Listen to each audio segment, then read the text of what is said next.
The game is called Hero's Duty, and it's a first-person shooter game, very violent and like a virtual experience of war. Cool. Oh, yeah.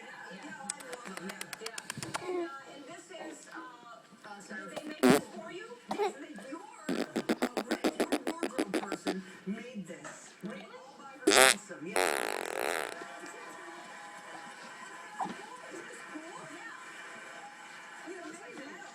Yeah, it's very cool. Yeah, it's the neatest thing. And comfortable. You'll be wearing that. What do you think for Halloween? Going as Mitt Romney. Yeah.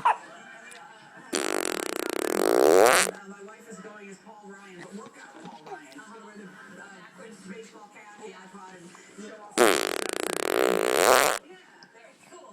And you have parties to go to and everything? Oh, we do. I have an 11-year-old, and she's going as Pikachu, which is retro now, believe it.